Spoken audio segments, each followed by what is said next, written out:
میرا نام عائزہ تھا اور میرے ابو بہت سخت مزاج تھے۔ لڑکیوں کی آزادی انہیں بالکل بھی پسند نہیں تھی۔ میرے گھر میں ابھی بھی فون نہیں تھا، بس میرے ابو کا ہی فون تھا، اور میرے ابا کو بھی یہ بات بالکل پسند نہیں تھی کہ لڑکیوں کے ہاتھ میں موبائل فون ہو۔ میری تربیت بہت ہی دیندار ماحول میں کی گئی تھی۔ دوپٹہ ہر وقت میرے سر پر ہی رہتا تھا۔ نہ ہی میری دلچسپی فون میں تھی، نہ ہی کچھ غلط کاموں میں تھی۔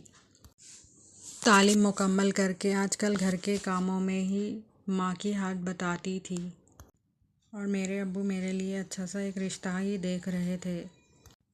پھر کچھ ہی دنوں بعد میرا ایک رشتہ آ گیا تھا، اور میرے ابو بہت خوش تھے یہ رشتے کو لے کر۔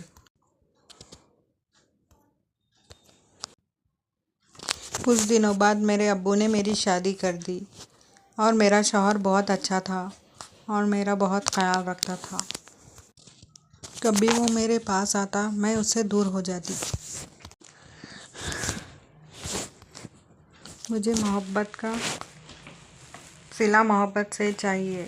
آخر تمہیں کیا ہو گیا ہے؟ کیوں میرے قریب آنے پر تم ڈرتی ہو؟ آخر وجہ کیا ہے تمہاری؟ وہ مجھے پوچھنے لگا۔ بے شک لڑکیاں شرم و حیا میں اچھی لگتی ہیں، مگر شوہر بیوی کے میاں بیوی کے درمیان شرم ختم ہو جاتی ہے، وہ ایک دوسرے کے بغیر نہیں رہ سکتے، ویسا ہوتا ہے۔ آخر تمہیں ہو کیا گیا ہے؟ وہ مجھے کہنے لگا۔ جس محبت کا وہ طلبگار تھا، میں اسے وہ محبت نہیں دے پا رہی تھی۔ پتہ نہیں مجھے کیا ہو رہا تھا، مجھے ہی خود کو پتہ نہیں تھا۔ میرا شوہر مجھ سے بے حد محبت کرتا تھا۔ جیسے جیسے وقت گزرنے لگا، میرے شوہر کی محبت میں شدت آ رہی تھی۔ میں اسے جیسا وہ مجھ سے محبت کرتا تھا، میں اسے ویسی محبت نہیں دے پا رہی تھی۔ یہی وجہ تھی ہم دونوں کی دوریوں میں۔ اور میری شادی کا 1 سال بیت گیا تھا۔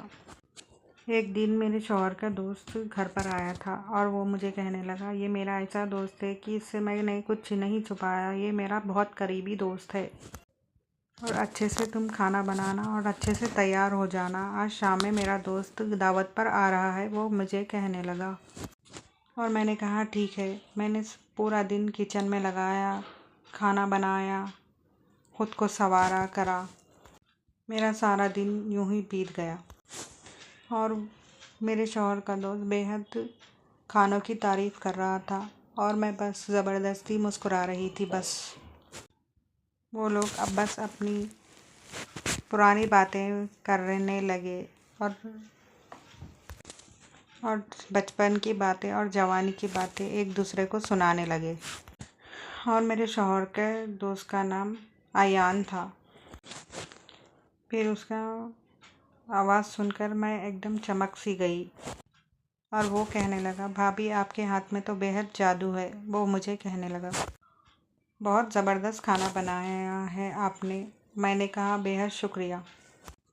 اور پھر میں ان لوگوں کا کھانا ہوئے بعد میں چولہے میں جا کر چائے بنانے ہی لگی تھی، اور میں نے اپنے شوہر سے کہا میں کچھ دیر آرام کرنا پھر میں چائے دے کر میرے شوہر سے میں کہنے لگی، میں کچھ دیر آرام کرنا چاہتی ہوں، میں کہنے لگی۔ اور میرے شوہر کا دوست مجھے کہنے لگا، بھابھی آپ کہاں جا رہی ہو؟ آپ بھی بیٹھیے نا۔ اور وہ کہنے لگا، آپ کو بہت مزے کے قصے سناتا ہوں۔ اور میرے شوہر نے میرا ہاتھ پکڑ کر مجھے صوفے پر بٹھا دیا، اور وہ کالج کے ٹائم پر کے وہ مجھے میرے شوہر اور مجھے قصے سنانے لگا۔ اور میرا شوہر مجھے کہنے لگا، کتنے لڑکیوں کو اس نے پریشان کیا ہے، اور کتنے لوگوں سے اس نے دل لگی کی ہے، بس مذاق میں۔ شوہر ہنس ہنس کر اس کے قصے مجھے سنا رہا تھا۔ اور وہ مجھے بولا، یہ آپ کا جو شوہر ہے، یہ تو میرے پورے قصوں میں میری مدد کرتا تھا۔ اور وہ دونوں ہنسنے لگے، اور